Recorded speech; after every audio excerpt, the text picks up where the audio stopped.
hasn't he? What did you do? Got a dog on you. I've got a longer back and shorter legs than you.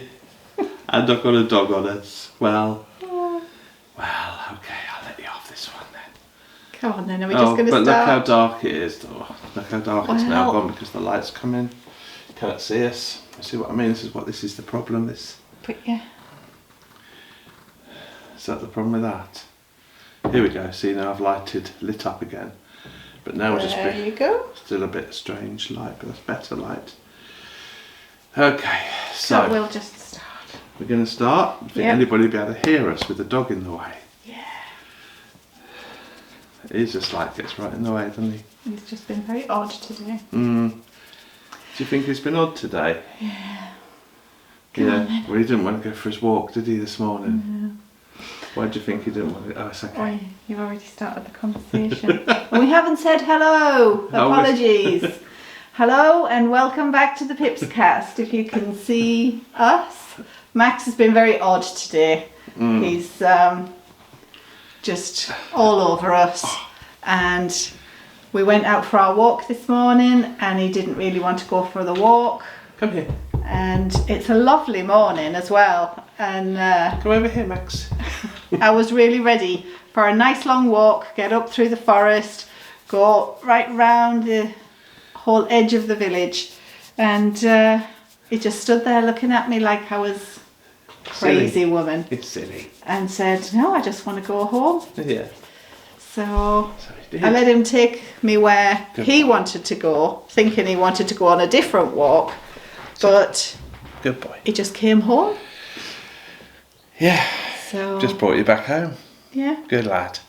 So I think he just wants to go and sit in the car because that's his thing at the moment. His morning spot, isn't it? Yeah. Yeah, his morning spot. Yeah, he likes to just go to the car. I think because he doesn't want to be left here in the house. So he makes sure that he's in the car just in case we do go out without him. Yeah. Yeah, which is very rare that we go out without him, actually, isn't it?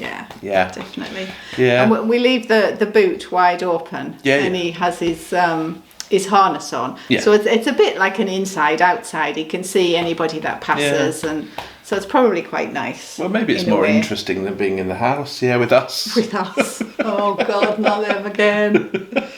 Yeah, that's probably what it is. So he sits in the car and just watches the world go by. Yeah. I did wonder this morning when we were on our walk, because just as we were going to leave the village and turn up the track to go into the forest, the lady, backtrack a bit, Elaine. The village is much fuller at the moment because people who don't normally live here are here in their sort of day houses and weekend houses because it's olive harvest season. Yeah. And one of the ladies that comes, she has a little white dog. And when they met last year, there was a little bit of a tussle. A little bit of a tussle. Yeah. So a lot of small dogs can be very much on the defensive. Or even they attack as part of their defence. Yeah, it seems to be, doesn't it? That's what we think happens. And last year, the little dog came tearing out of the house when Max was in his street and went straight for Max. And Max was like, "Oh, what are you?" Yeah. So he just grabbed hold of it in his mouth, not biting it, just grabbed hold of it and pinned it down onto the floor with a bit of a growl, like, "You're a third of my size. What on earth are you doing?" And it kind of got freaked out or learnt a lesson. I'm not sure. Yeah. So now it's even more wary of him. Isn't it? So it's quite wary of Max now. Yeah, it barks first. It barks. Yeah. I'm here. I think he saw or smelt or both the little white dog. I don't know what it's called. I just call it Poco Branco, little white. And then we know which dog we're talking about. I thought that was its breed. I thought, how do you know the breed of that little dog? So because it's little and white. So, that's how they name the breeds of dogs, little whites. Little white.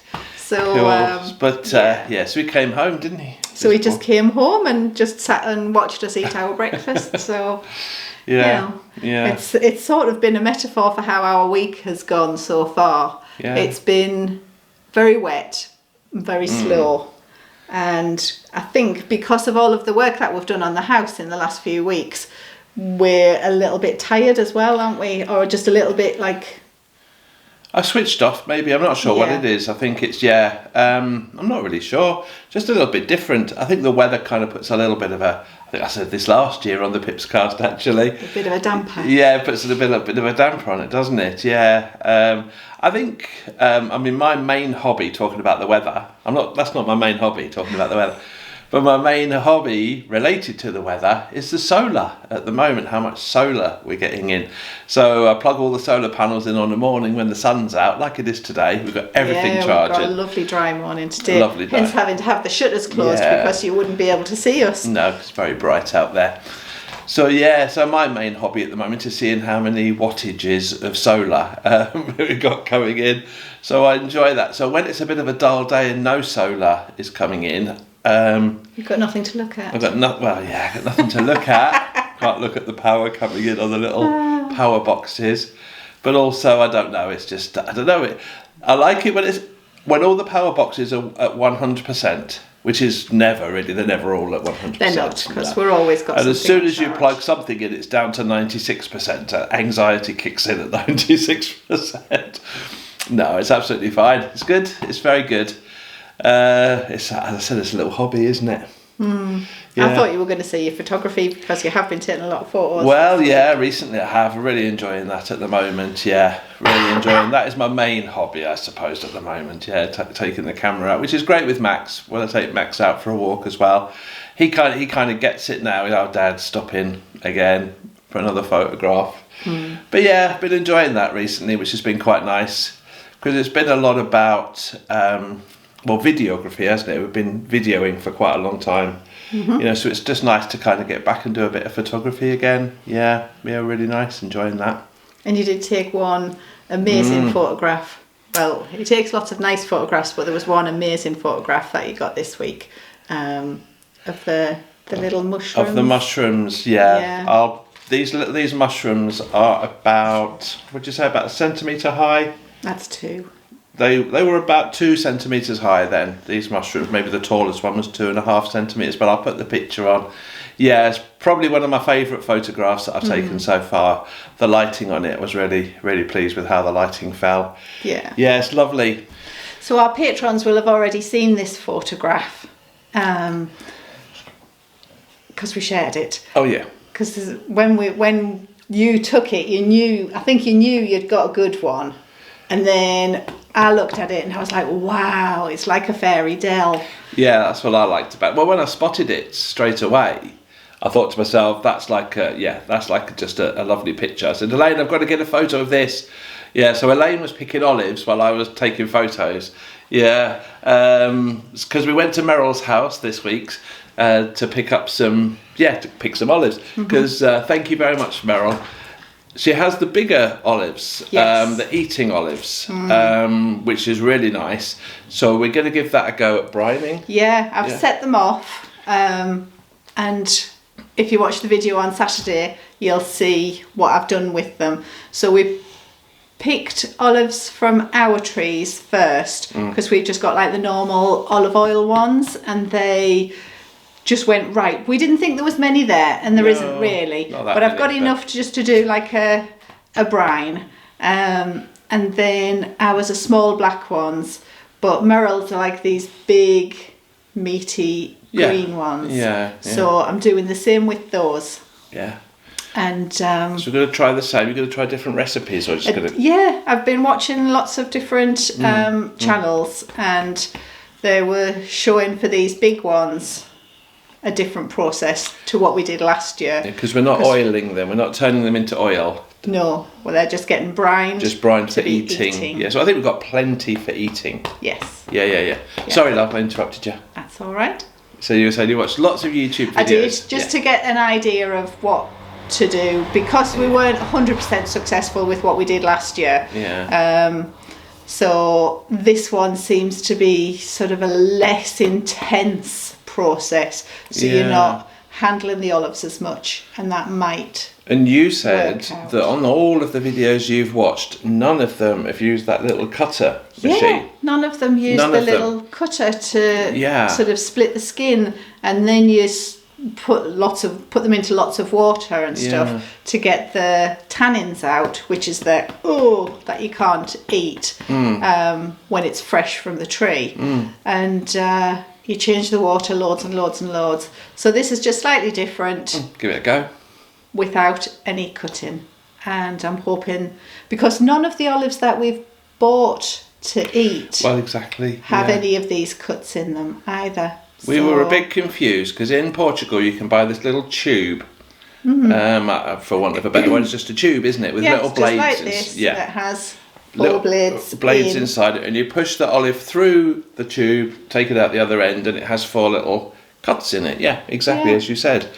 But whenever you buy an olive in a Lidl or whatever, you buy from the Lagar or anywhere, then they're not slit. They're not split. No, they're just whole olives. So so when you watched the video, that made more sense. It didn't. So we're going to give that a go. Yeah. So we've got plenty. If they all come out, we've got plenty for eating. No olive oil, because as I said, we haven't really got enough olives for that.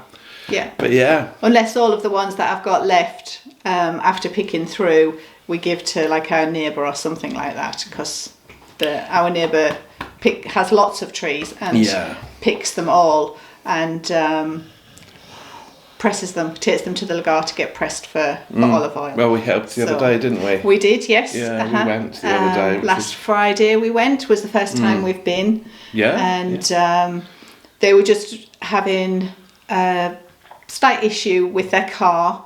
And our neighbours. Yeah. Yeah. So one of them had a flat tyre, and right at the point where they were ready to fill the car up with all of the olives and go off to the Lagar in Castelo So we said, no worries, we've got a big car, we can take the seats out and put all the olives in. And the lady that normally picks all of the olives, she only has a little car, and we could see it was packed. And like when you have a little car and there's lots of weight in it, we were like, we'll take some of those and put them in our car. Yeah. And it was quite quick. It was, yeah. We were kind of, when we got to the Lagar, we thought, well, because we'd never been before, we thought it was a long process and it took a long time. We haven't got any film of it because, as I said, it was kind of like we just jumped in the car. Yeah, last minute. Last minute, we jumped in the car to kind of just help, get the olives to the Lagar. And it was nice to see it. Wasn't that exciting? Yes, you couldn't really see any of the process or anything. Not really. You just it's in like the industrial zone in Castelo so it's right on the edge of town. Yeah. I think we were really lucky with the time that we went, because you can spend a long time waiting to get in. Yeah, to offload your olives. I think you're right. We were quite quick. So I think there was only like 2 or 3 cars in front of us, and they were already in the process of emptying out all of their olives. Yeah. So we didn't have to wait too long at all. And then you just drive in and they give you like this big plastic container, huge, probably holds like a ton. It's probably a ton. I would think it's probably a ton. It was probably equivalent to like the size of an ICB. Yeah, an IBC. Yeah. Maybe it was a little bit smaller, I think, but it would probably. I don't know. Okay, but anyway, around that sort of size, a big tub. Big. Yeah. And then you just empty all your buckets and your bags and everything in. Yeah. And we could see the conveyor belt. Yeah, we could. On one side. Yeah. Was sort of taking them up, but then it went off into another building, so we couldn't actually see anything. But what you could notice, what I noticed specifically, was the smell. Yes, definitely. You could smell olive oil. Yeah. Amazingly, because you're in an olive oil factory. Yeah. I say factory. It's just like all fresh, wasn't it? It was just fresh olive oil. You could smell it as soon as you kind of went in, and that was nice. That was nice just to experience that. As in we've never been to one before, just to kind of get a feel for it, wasn't it? And our neighbour, whose olives there were, she then just hangs around, and because they've cleaned the olives so well. So when you pick an olive, it can have like a little stalk on. If you think of like a bunch of grapes, and you sometimes get the little stalk when you pull the grape off the bunch. So it can have that little stalk or leaves or anything. You might have seen loads of pictures of other people picking. Yeah, but hers loads are of very, people. very clean. She picks through each and every one of them, and all of the leaves are out and the little stalk is off. And it means that she can then just wait, and they'll say, okay, your olives are going into the press now, and then she specifically gets her oil from her olives out at the end. And so because sometimes they mix, as you said, is that right? Is that I think they do sometimes. If you've just got like a small batch, it's not worth them like getting all of the machinery going for a couple of 10 kilos of olives, is it? Yeah, I don't really know the full process of how it works. I know that they do talk about mixing. So like if you get like a group of people together to mix all of their olives together. But you're saying because she's got so many, she just keeps her own oil, which is nice. Yeah. And the people in front of her, they filled a whole one of these big tubs. They were the longest time. We were waiting, watching them taking all of it out. Yeah, we were just watching them, and then all the different colours and everything, because some of them were black and some were purple and some were green. So you could, and then every time they like pulled the bag and emptied it into this pot, there was another wave of olivey smell, and a big forklift truck then comes and picks the heavy tub up. And just put it to one side, like waiting for the machinery to be ready to process that one. So it was quite interesting. But then we just left her there, and because obviously she'd just get a few cans of containers. I don't know what she would get out of the amount of olives we put in. Well, I don't know. It depends on who you speak to, doesn't it? A lot of people say you get different amounts, and I suppose it depends on lots of things. Yeah, the amount of olive oil that you get from the amount of olives seems to differ quite considerably, and it can differ even as far as the weather's concerned. People have said as well. I can imagine. Yeah, so if it's been a rainy season or a dry season, that will determine again, how much oil you get. Yeah. So but either way, so. She's going to get lots of olive oil. We haven't seen her since doing that, but I'm sure she'll get loads. We'll ask her how much she got. But I think she's got more trees to do because she's still doing more trees. Still picking at the moment. I think this year it's a bit of an elongated and slow process because it's been so wet. If you can imagine, when we went and picked a bowl of olives to do for ourselves from Meryl's tree, we had our caps on, and then I had my hood on because it had been raining and was still raining a little bit. And as you pull in to take the olives off the tree, all kinds of stuff falls out on your head. Well, like animals and things. Well, leaves and bird poop and all kinds of. I don't think bird poop falls out. I don't know, honestly. You didn't look, did you? No, I was taking photos. You were taking photos. Yeah, I was the one getting. You were doing the olives. Yeah. So it was nice to come home afterwards and get some nice hot water, have a lovely wash your hair, and then True. Yeah. Very true. So anyway, if this is our PiPsCast, if you've not been here before. I'm Darren, and this is Elaine, and this is our PiPsCast. Yeah, we just sit and waffle on it. We just sit and chat on a Thursday morning, and we pop it up on the internet. And I hope you enjoy and join in. I was wanted to say 2 words. Our chat. Yeah. So I forgot to mention that beginning of the video, didn't we? People have got it. I know. That's why I was sneaking, trying to. Yeah, that was good. So that's been our week, really, hasn't it? Well, it hasn't been our only week. It hasn't just been that. Rain and olives. We have been quite busy just doing things, but you'll see all that on Saturday. We've done a few little upgrades here and there, really. It's been, as you said earlier to me, it's been a bit of a quiet week. Yes. Kind of, because we haven't been out on full-on building or whatever.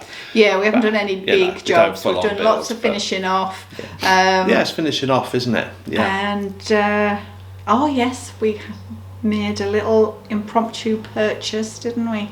Oh, yeah. Oh, what do you mean, the chairs? Yeah. Well, I don't know what you're improv. You'll see them on the video on Saturday. We'll show the Saturday. Because you saw the table on Saturday. Here comes a truck, probably full of olives, because that's what we're getting at the moment. Yeah. Yeah. That sounds like a tractor. Or a tractor, maybe. That's a tractor. Yeah. It would probably. Yeah. So there's a little bit more activity in the village at the moment, isn't there? Yes. Because of the olives, yeah. So we are surrounded by olive trees. Yeah. But yeah, we had a little impromptu purchase, which was good. Really good bargain we got, didn't we? Yeah. Because we've never been to that shop before, and we needed.